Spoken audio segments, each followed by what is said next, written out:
Parak Ezu Neshech, DAF IN Gimel, sponsored the Refuah Shalema for Avram Moshe ben Miriam Leah. The Gemara quotes a brisa dealing with 3 business transactions. A buyer was transporting merchandise where it sells cheaper to a place where it is more expensive. He was willing to pay the higher price as long as he could pay after he sold the merchandise.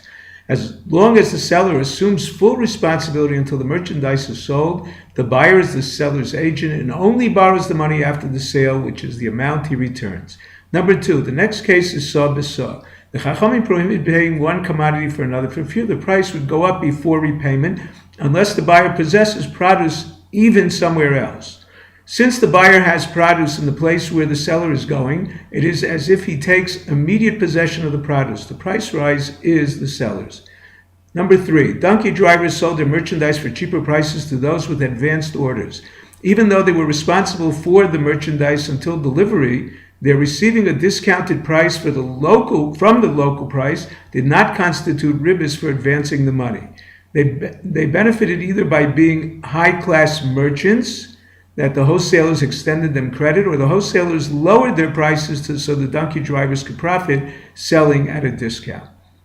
The Gemara teaches that an Adam Chashuv such as Rav should act differently. Rav gave money to the donkey driver to bring him cheaper produce than locally. He accepted responsibility for the return journey, making the produce his as soon as purchased. Because of this, he did not receive any more than he paid. However, he took a price in between that of Surah and Kafri, even though he could have received the full discount of a purchase price in Kafri. Advance payments to donkey drivers do not apply to items such as scrap metal. Any item not sold on the market regularly would not guarantee the donkey drivers benefits discussed previously. The Gemara discusses next an advance payment for the future yield of a vineyard. Rav prohibits it because the buyer's return is greater than the amount paid for hamtonas mos. He agrees where the harvesting is done with wagons pulled by oxen, where their legs and vines become damaged, the reduced price is for the greater expense to harvest. Shmuel holds it is permissible because the reduced cost to the buyer is for the risk that the vineyard may not yield. Shmuel advised those lending seeds to be repaid seeds, which is saw b'saw. The lenders would work the land together with the sharecroppers, who in turn would convey ownership of part of the field equal to the cost of the seed. As a result, the seed purchased for their share, the seed purchased was for their share of the land. The Gemara discusses next the wage of watchers of wheat fields. Their job ended when the grain was reaped. They were not paid until after threshing and marketing. Because they waited, they were paid a bonus. Since the law is ein schiras ela b'sof, meaning they are not entitled to their wage until the job is finished, Rava advised them to remain employed until the end of the threshing. Then the bonus is not for the late payment. The Gemara discusses why Rava did not charge RABBIS to his sharecroppers.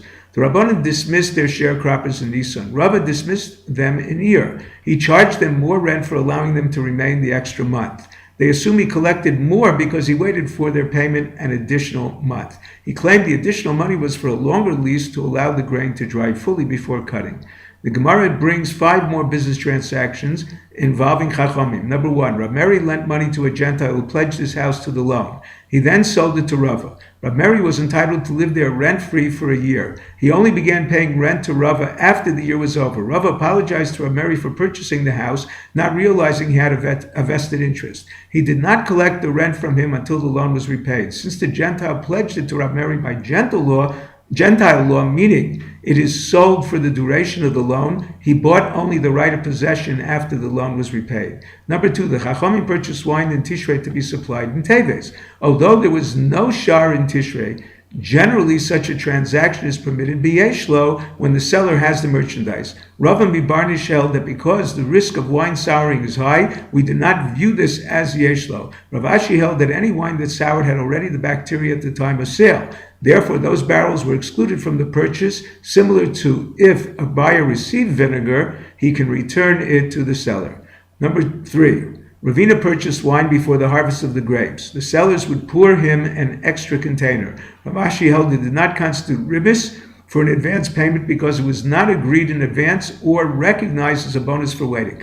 It was a gift. The land belonged to the owners who could not pay land taxes to the king, who confiscated it and allows those who paid the land tax to keep the land. Therefore, the grapes were not grown on stolen property. Rav Papa complained to Rava that Talmidei Chachamim paid a poll tax for their poor Jewish brethren, subjugated them. Rava explained, based on the principle of Dina de Malchus Dina, the people are the king's subjects. Their freedom depends on paying taxes. The Chachamim that paid their tax were entitled to work them. Or Rav Papa's complaint was the Chachamim worked them and then demanded their payment in return. This constituted RABBIS. Rava answered that the king sold citizens as slaves who did not pay their taxes.